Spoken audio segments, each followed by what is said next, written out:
conocerse a uno mismo. Es el tema que Santa Teresa nos presenta en la segunda parte de este capítulo segundo de las primeras moradas. Y ella nos dice que es la tarea específica de la primera morada, el conocimiento propio. Algo así como lo cotidiano en esta primera morada, lo habitual, lo que hay que hacer de continuo, conocerse a sí mismo. No es un quehacer únicamente limitado a la primera parte del castillo, porque hasta la última jornada de la última morada hay que estar atentos y tratando de conocernos a nosotros mismos. De hecho, dice la Santa en la morada séptima, al final del todo de la obra: aun a las almas que tiene el Señor en la misma morada que Él está, lo más hondo de la morada séptima, jamás, por encumbrada que esté, le cumple otra cosa que ahondar en el propio conocimiento. Porque la humildad siempre labra, como la abeja la miel. El conocimiento propio para Santa Teresa es humildad. Porque si de verdad nos conocemos a nosotros mismos con sinceridad, estamos reconociendo quién es Dios y quiénes somos nosotros. Quién es Él y quién soy yo. Y la humildad siempre nos ayuda, siempre labra, como la abeja la miel. Y entonces nos surge espontáneamente una pregunta.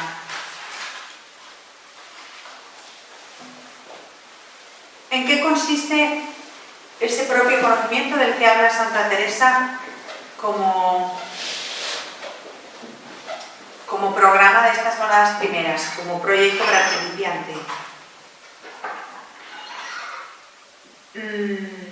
No resulta que nos está desviando hacia una consigna pagana, que sería la consigna de Sócrates: conócete a ti mismo. No nos está llevando a algo muy pagano.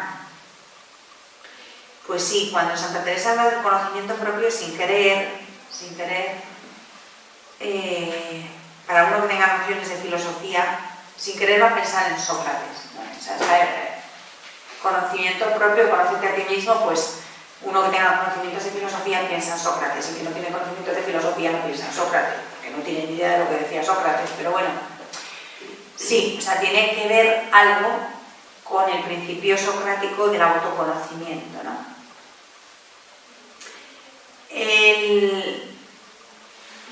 No sé si algunas lo sabéis o no lo sabéis, él remitía, Sócrates había aceptado la consigna pragmática del oráculo de Delfos, que decía conócete, ¿no? El oráculo de Delfos lo que decía era tú conócete. Y la Santa lo que hace es decir lo mismo, solo que evidentemente prescindiendo del oráculo de Delfos, por puro sentido común, ¿no? Y Sócrates no se había limitado a lo que decía el oráculo de Delfos, a ese conócete, sino que le había dado un toque personal, una visión personal propia, que tiene cierta conexión con el conocimiento evangélico del que Jesús habla, ¿no? Con la humildad cristiana, aunque Sócrates no tenía ni idea del cristianismo porque fue muy anterior. Pero tiene una cierta conexión ese socratismo, ese principio socrático del autoconocimiento con el conocimiento propio como virtud cristiana. Bien. Sócrates, a uno de sus discípulos predilectos, a un tal Alcibíades, le explica que para conocerse uno a sí mismo no es suficiente conocer el propio cuerpo, sino que hay que conocer la propia alma. Hasta ahí estamos de acuerdo, con Sócrates y con Alcibíades. Y le dice que nunca llegará a conocer la propia alma, le dice Sócrates a Alcibíades, si no es capaz de conocer la centella de divinidad que está presente en ella. Santa Teresa evidentemente no es discípula de Sócrates, pero sí avanza en esa misma dirección. O sea, es consciente de que tiene un alma, y en el alma está Dios, y mientras no conozcamos esa presencia de Dios que tenemos en la propia alma, nunca llegaremos a conocernos del todo a nosotros mismos. Luego, en ese aspecto, sí está en conexión con las enseñanzas de Sócrates. La diferencia sustancial, evidentemente, es que Santa Teresa busca ese conocimiento interior desde una experiencia profundamente cristiana y Sócrates, pues no. Podríamos enumerar o resumir el pensamiento teresiano en unos pocos enunciados, ¿no?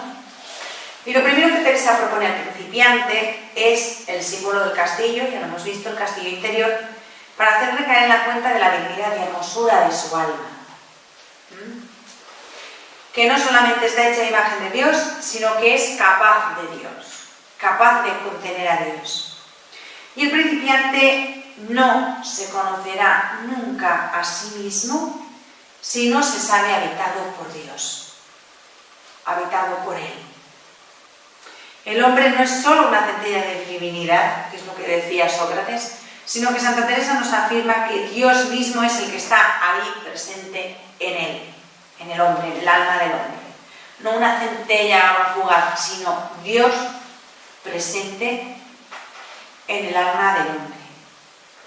Otra cosa que nos dice es que aunque esto es así, y es claro, también es verdad que el hombre es capaz de renegar de sí mismo, de hacerse daño a sí mismo, de introducir el mal en el castillo, de cubrirlo de fealdad, de tiniebla, de ponzoña.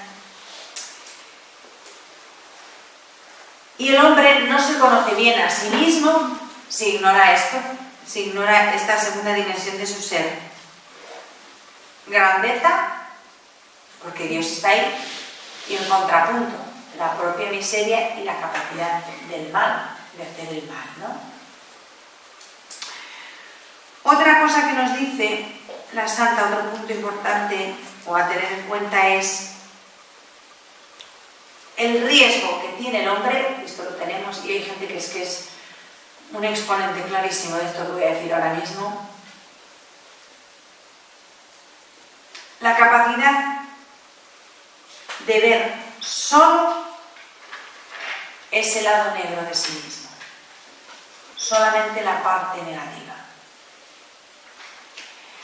Hay gente que solamente ve su parte negativa, entonces pues no es verdad, o sea, no tiene una visión real. La verdad no es que solamente somos algo negativo, tenemos la parte negativa, pero no solo eso. Y hay gente que solamente hace hincapié en lo malo, en lo negativo. Pues es una percepción equivocada, errónea. ¿Cuándo sucede esto? Lo de mirarse la punta de la nariz, porque al final es eso. Cada vez que desconectamos nuestra historia de Dios. A ver, mi historia es una historia de luces y de sombras, de cosas bien hechas y de errores, de oscuridades, de infidelidades, de pecados. O sea, en mi historia todo eso está presente. Y no hay que negarlo. Pero no es lo más importante de mi historia. Y el problema es que si nos centramos en eso y nos quedamos solo en eso, es porque hemos desligado nuestra historia personal de Dios. Y nos hemos quedado solo en lo que yo he hecho. Y claro, lo que yo he hecho,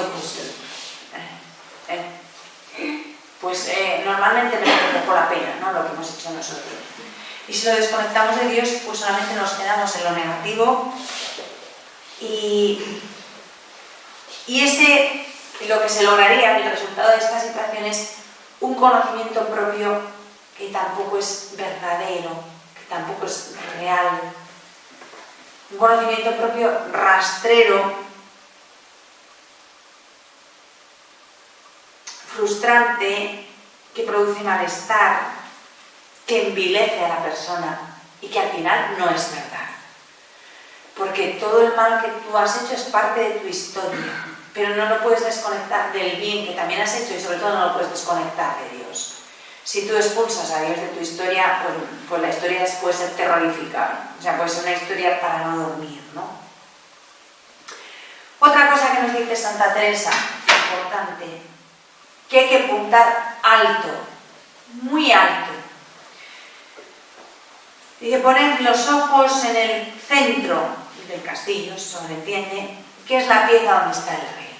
Aunque yo esté fuera, en la primera morada, cerca de la puerta de salida y tal, desde la puerta yo tengo que tener los ojos puestos en el centro, en el aposento donde está el rey. Poneré los ojos porque esa es mi meta, ese es mi deseo y ese es mi final. Y con los ojos puestos ahí voy superando las diversas etapas. Créanme, dice ella, en el número 8, créanme y vuelve a considerar la grandeza de su Dios. Aquí hallará su bajeza mejor que en sí misma y más libre de las sabandijas que entran en las primeras piezas. Créanme que con la virtud de Dios obraremos muy mejor virtud que muy atadas a nuestra tierra. Es decir, el conocimiento propio que Santa Teresa nos propone, esto es muy importante, es un acto religioso de oración. No es un acto puramente intelectivo, no es un acto puramente de conocimiento teórico, sino un conocimiento que se deriva de un acto religioso de oración, de relación con Dios. Un acto que es capaz de abarcar con una sola mirada el propio castillo y al Dios que lo habita y lo dignifica. Todo. Con una sola mirada se abarca todo. Y ese es el conocimiento que Santa Teresa quiere, que nos propone y que nos enseña.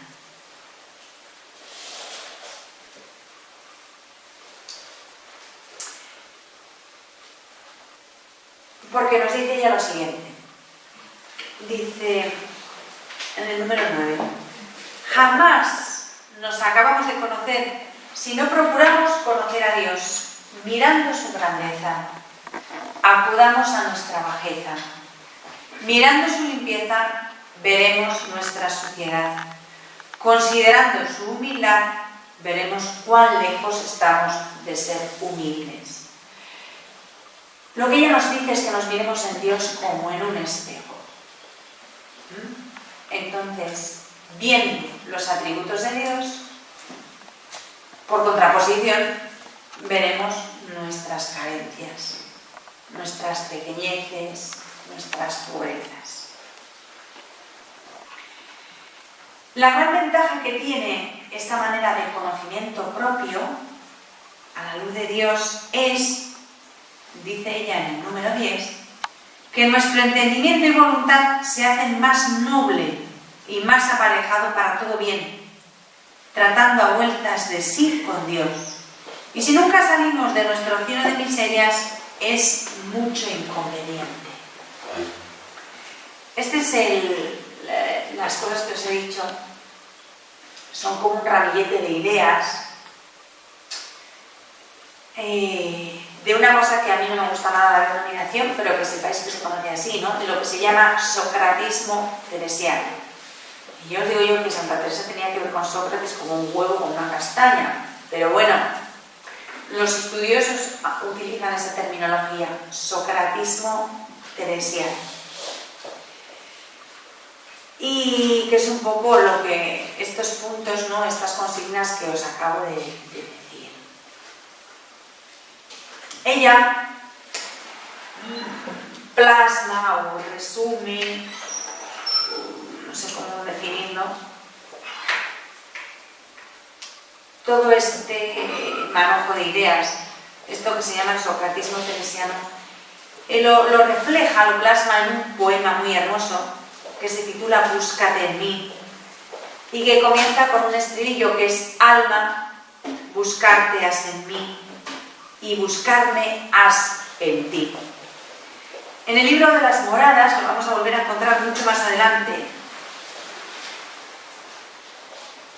cuando la Santa nos hable de la suma verdad de Dios y de cómo andar en verdad ante Él. Entonces sí, el principiante novatillo que acaba de introducirse en el castillo empieza a estar ya preparado y listo para comenzar a caminar en serio, para ahondar en el símbolo del alma castillo.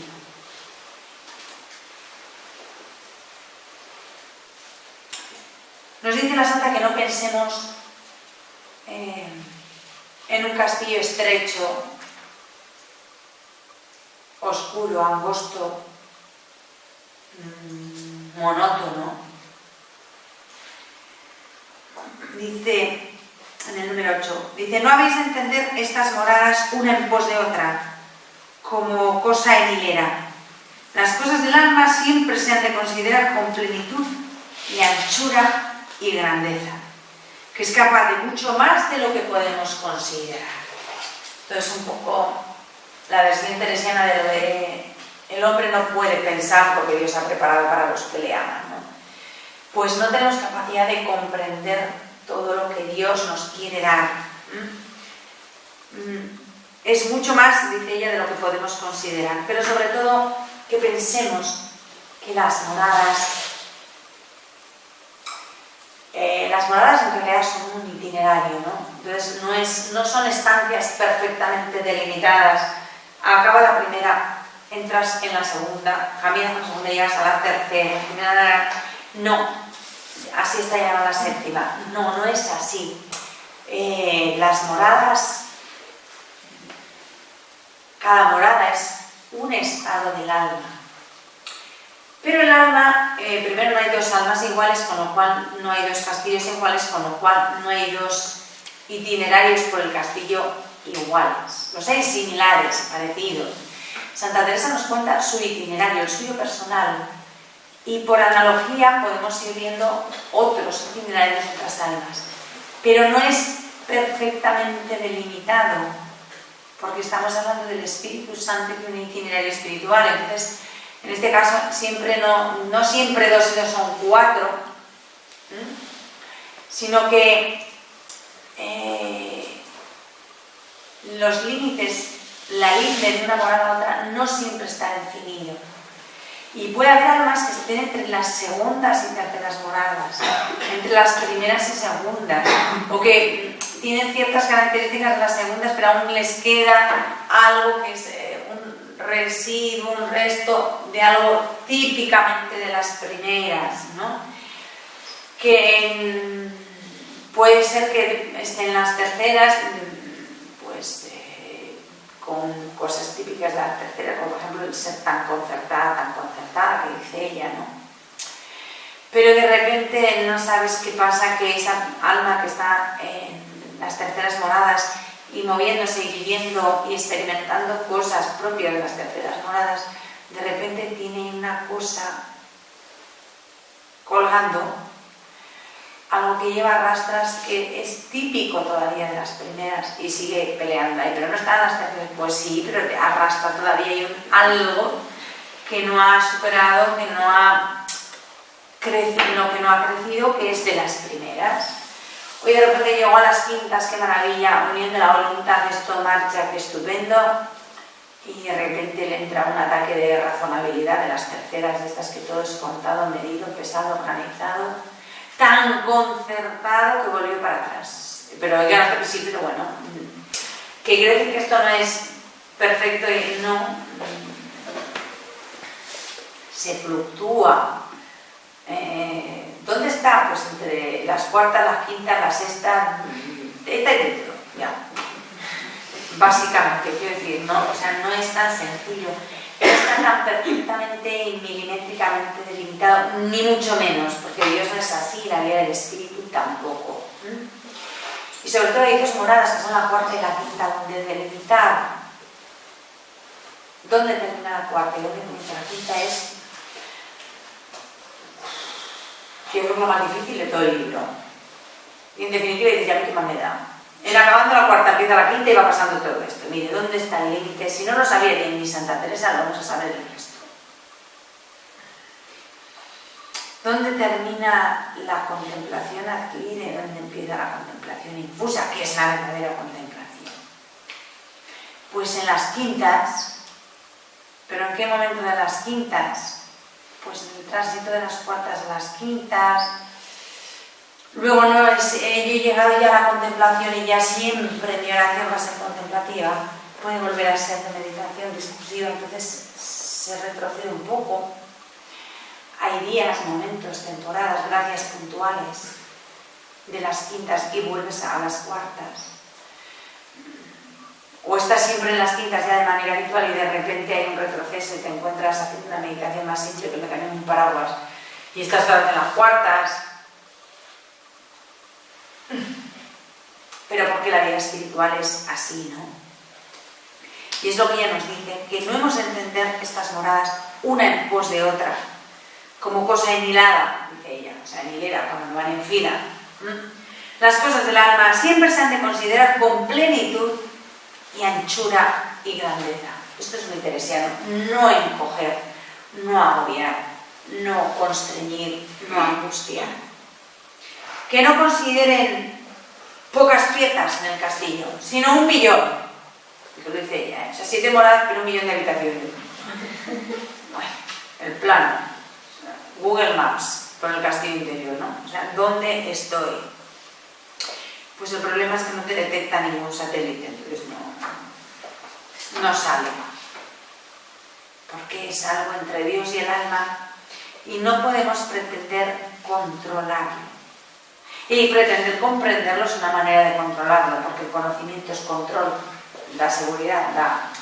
Entonces, no conocerlo, no tenerlo perfectamente comprendido en el sentido de seguro, ¿no? Controlado, pues te quita seguridad y te obliga a confiar y a abandonarte. Requisito indispensable para avanzar en la vida espiritual, ¿no?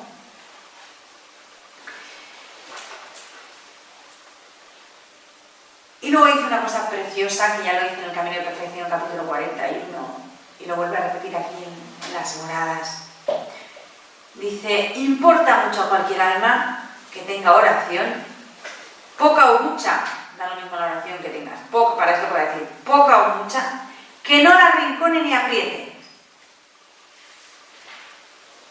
Número 8. Con lo cual, moraleja, todos esos que vienen agobiando, angustiando, llenando de dudas, de escrúpulos, de soponcios, de malestares al alma, iba a decir con perdón, que van a hacer gárgaras, porque están muy lejos de la perfección. Eso no es de Dios, eso no es el Espíritu de Dios.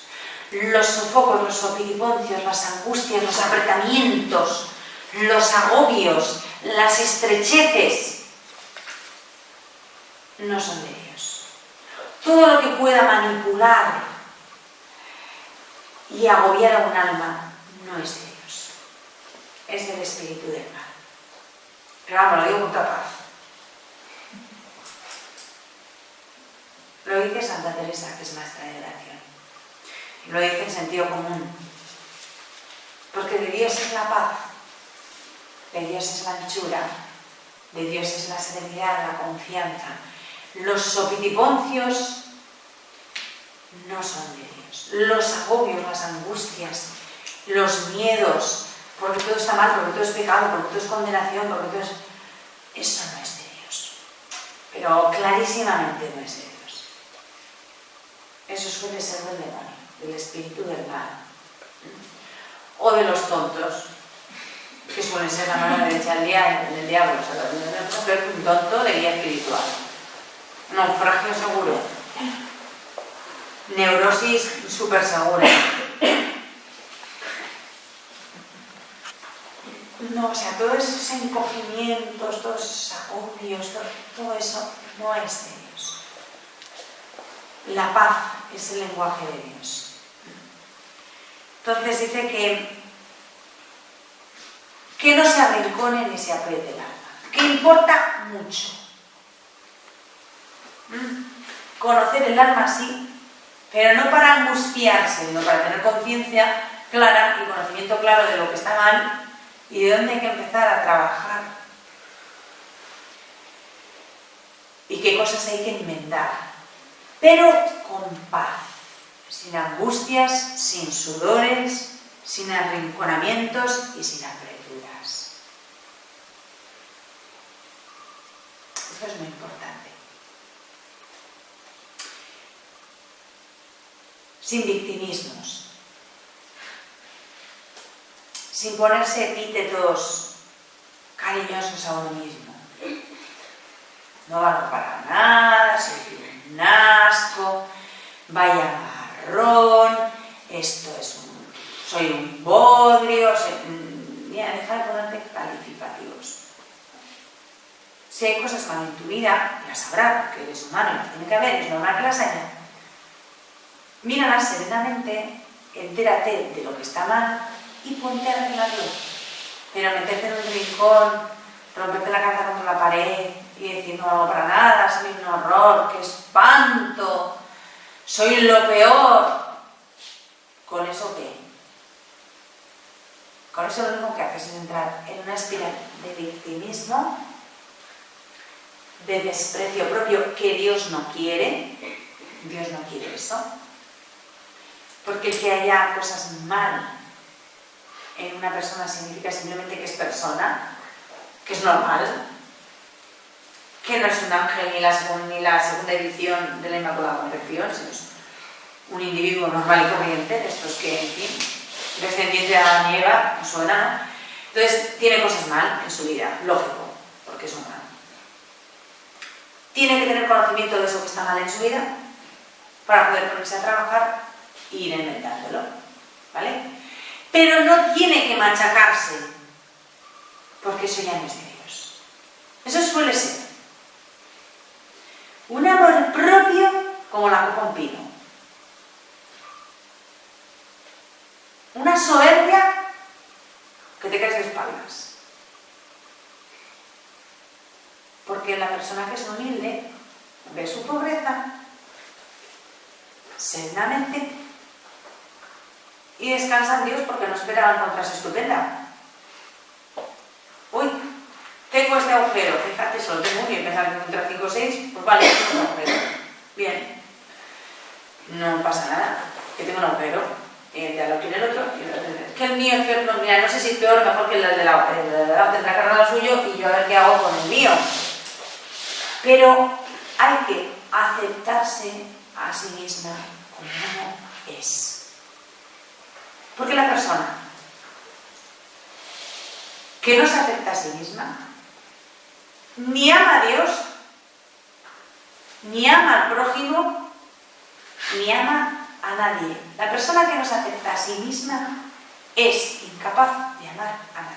O sea, que esto es un principio básico de psicología, ¿eh? O sea, esto no es socratismo teresiano ni la moral, esto es el ABC de lo dice cualquier psicologuillo barato. O sea, si no te quieres a ti mismo, no puedes querer a nadie.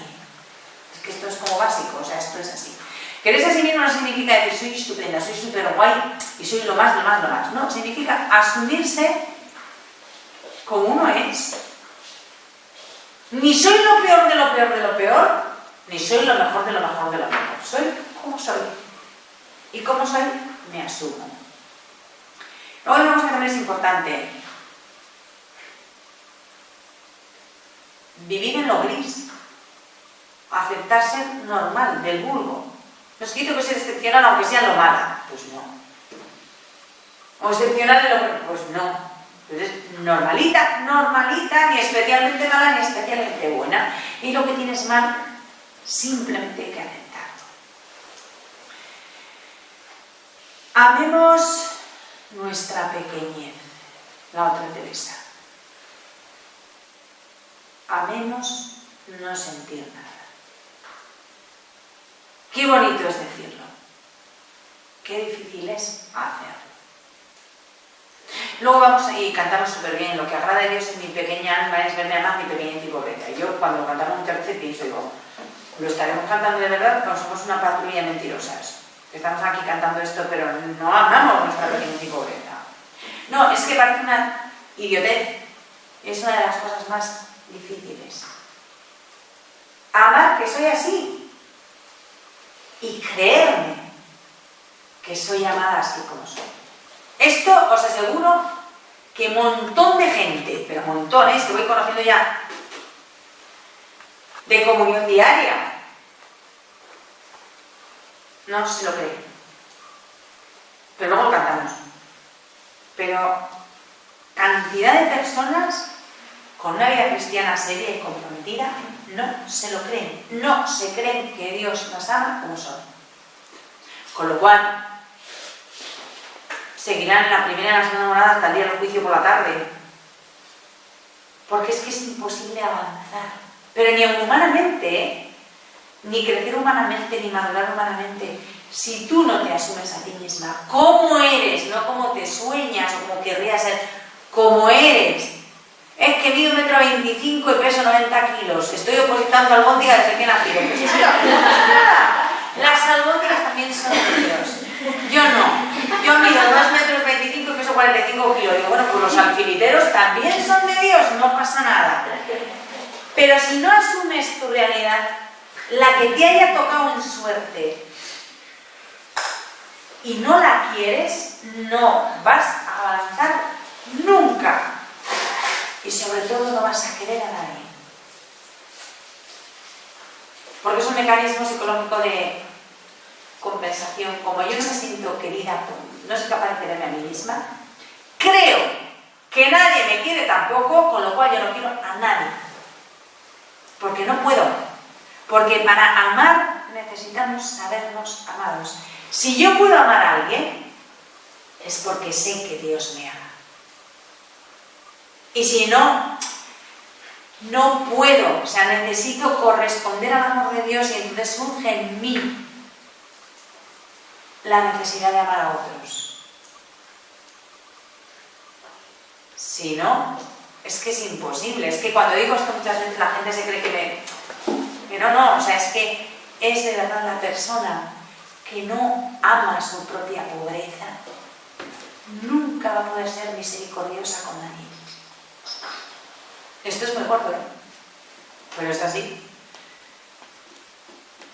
Será todo de garabato, será de verborrea, será de apariencia, pero la persona que no se ama a sí misma y se asume a sí misma, no se cree que Dios la ama, con lo cual cierra su capacidad de amar, la que Dios le ha dado, la cierra, la atrofia, la corta para siempre y no quiere a nadie.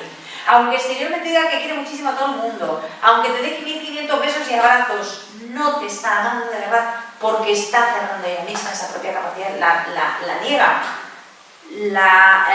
la atrofia, la cierra. Si yo no recibo el amor de Dios y me lo creo, no puedo amar a nadie. Por mí misma no puedo amar. Tengo capacidad de amar en cuanto recibo el amor de Dios y me sé amada por Él. Si no, no. Y esto es así, o sea, es que... De hecho, el mandamiento es amaos como yo os he amado. Si no tengo ese referente, no sé cómo se ama, ni puedo. Por eso es necesario el conocimiento propio, pero un conocimiento en paz, un conocimiento esperanzado. A ver, yo tengo esta limitación, la que sea, y la tengo, y sé que la tengo, y está ahí. Pero sé que esa limitación, ni ninguna, es impedimento para ser amada. Porque a mí no se me ama por mis perfecciones.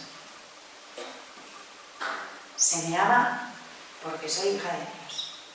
Si encima soy perfecta, pues mejor, ¿no? Pero a mí no se me ama por mis perfecciones. Se me ama por lo que soy, no por cómo soy. Y se me ama por encima de cómo soy. O sea, el amor de Dios es incondicional, no está condicionado a que yo sea buena, mala o regular. Alta, baja, gorda o delgada, por decir algo. Llena de virtudes o llena de defectos. Es que Dios ama por encima de eso. Y si no nos creemos esto, nos caemos con todo el equipo, ¿eh? O sea, es que no estoy edificando sobre roca, estoy edificando sobre arena, entonces al primer viento se va todo. Primer punto, creerme que por lo que soy amada. Porque soy hija de Dios. Porque soy un fruto precioso de la redención. Y eso es sin condiciones, a cambio de nada. Todo ser humano es amado de esa manera por Dios. Todo ser humano, desde toda la eternidad además. Lo dices ahí, a ver, no lo intento yo. Otra cosa es que luego llega la vocación personal de cada ser humano, su proceso espiritual, y ahí ya entramos en el misterio y en muchas cosas, ¿no? La correspondencia a la gracia, Pero todo ser humano es amado así por Dios. Y el que no se lo crea, pues culpa a él. Pero esto es lo que hay. O sea, esto es real, ¿no? Y eso, ese convencimiento, ensancha el alma, dilata el alma, llena de paz, llena de confianza, llena de alegría. Porque la alegría verdadera está en saber esto, tener conocimiento de esto, pero conocimiento real, no intelectual. Me está diciendo a nuestra madre, yo lo escucho, lo proceso y ya lo sé. No.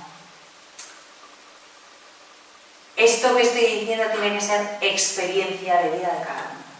Y si no, no hay manera ni de avanzar en la vida espiritual, ni en la vida cristiana, ni en el itinerario de oración, ni de ser feliz en definitiva. Porque la felicidad profunda estriba en saber que soy amada por Dios. Y esta es la urgencia actual, lo que nos toca carismáticamente a nosotras, anunciar eso, gritar eso. Y claro, después de gritar eso hay que enseñar a la gente a amar su pequeñez y pobreza, ¿no? Pero para eso tiene que evidentemente cada una de nosotras tenemos que amar la nuestra. Si no, repito, es muy difícil que amemos a nadie y es muy difícil que seamos misericordiosos.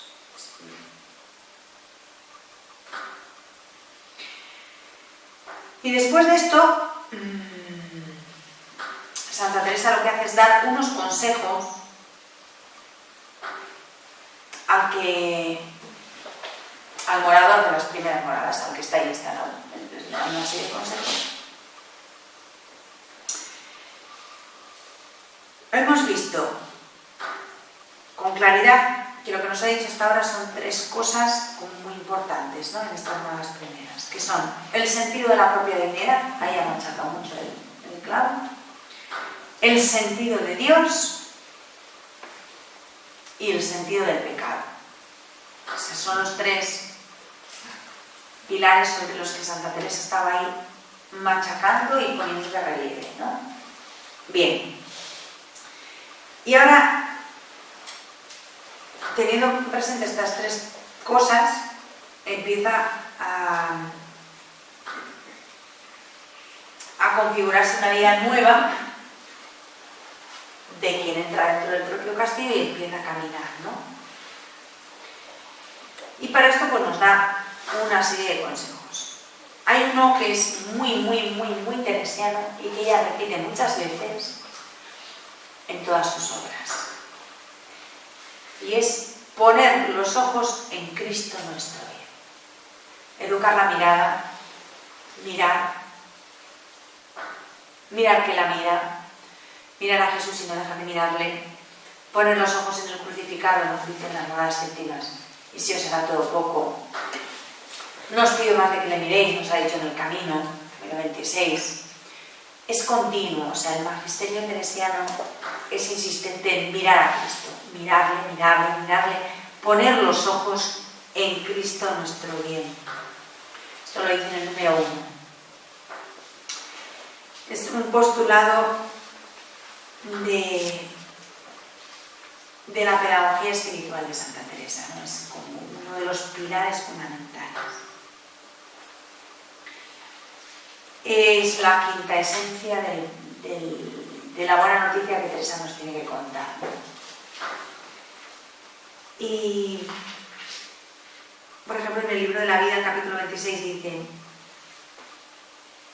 dice, no solamente lo dice que el Señor le dijo, no es que sea opinión de ella, sino que el Señor le dijo que pusiese los ojos en lo que él había padecido y todo se me haría fácil.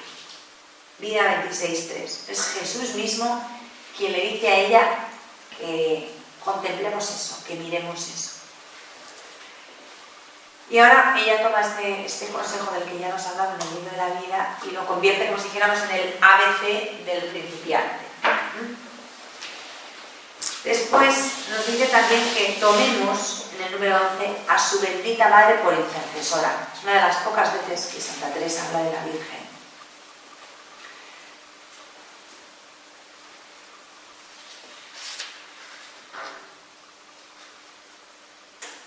Por una razón muy simple y muy lógica, muy de sentido común.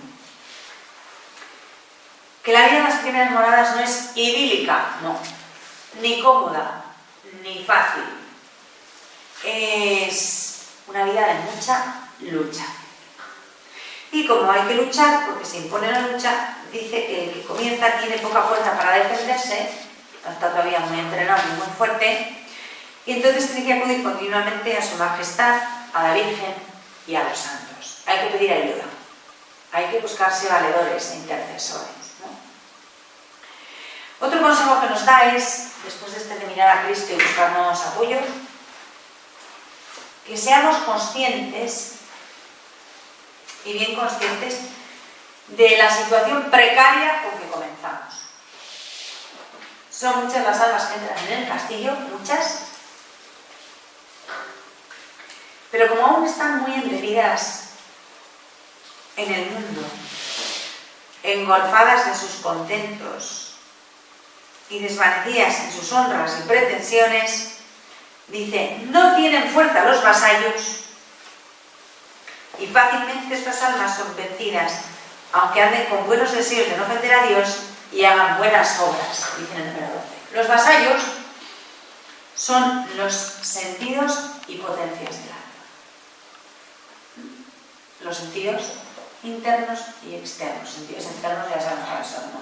Gusto, tacto, oído, olfato, tal. Y los internos son lo que se llaman potencias del alma. Son la memoria, el entendimiento y la voluntad. Y todavía no están para echar cohetes. Están muy pachuchos, tienen poca práctica y cualquier cosa les tumba. Entonces hay que buscarse valedores y luchar. Y luchar. Y aún así nos advierte que fácilmente estas almas son vencidas. Insiste mucho en esta situación de pobreza, de recursos y de lucha.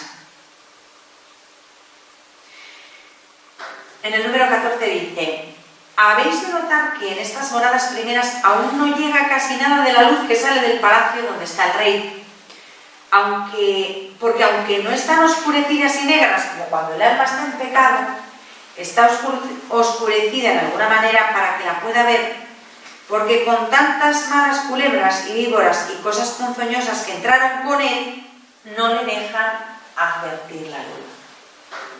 A ver, entramos en el castillo con nuestro bagaje anterior. Eso no lo quitas de la noche a la mañana, o sea, con los malos hábitos adquiridos, por ejemplo.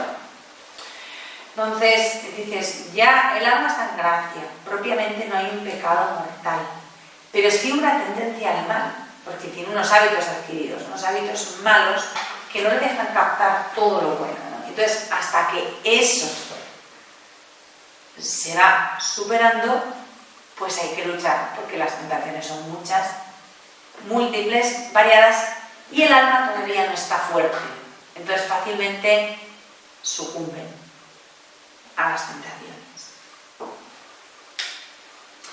Y dice que si aspira a penetrar en las moradas segundas, le conviene dejar de lado cosas y negocios no necesarios, cada uno según su estado. Esto lo dice en el número 14.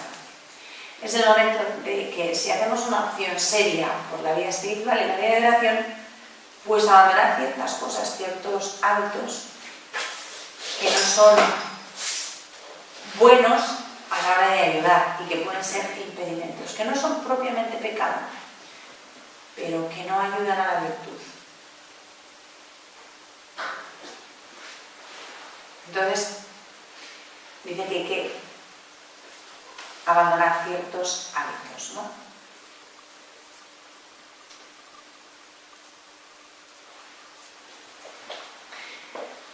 El alma que quiere llegar, que quiere avanzar y entrar en las moradas segundas, tiene que tener temple y espíritu combativo. Un blanducho no prospera. Gente con salero,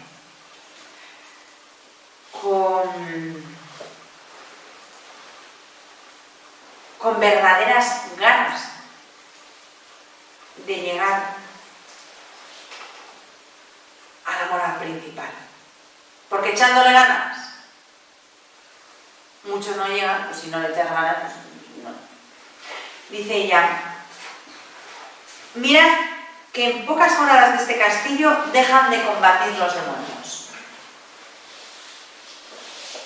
O sea, que vamos a tener al amigo este dando la brasa todo el rato, con lo cual hay que ir bien preparados porque no nos va a dejar de tentar.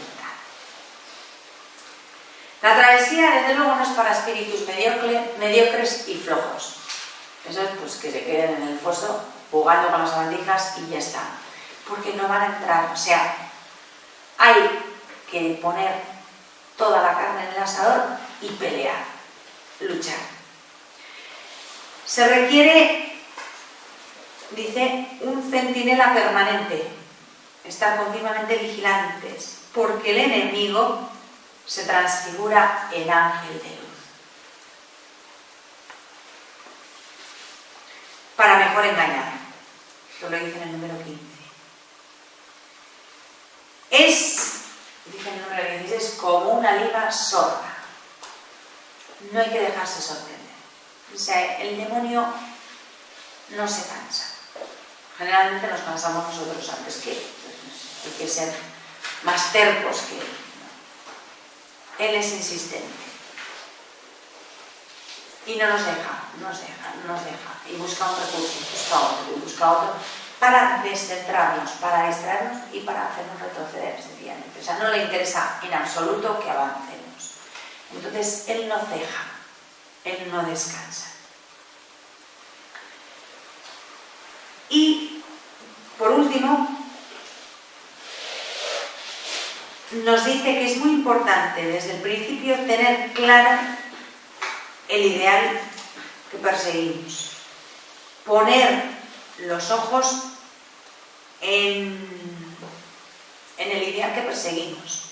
Y tener muy claras las ideas sobre la santidad, que al final es la meta que perseguimos. Y dice ella, entendamos, hijas mías, atención al dato, que la perfección verdadera es amor de Dios y del prójimo. Y mientras con más perfección guardaremos estos dos mandamientos, seremos más perfectas. Toda nuestra regla y constituciones no sirven de otra cosa, sino de medios para guardar esto con más perfección. Número 17.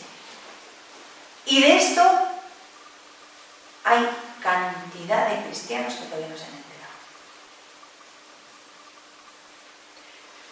Todo lo que la Iglesia legisla,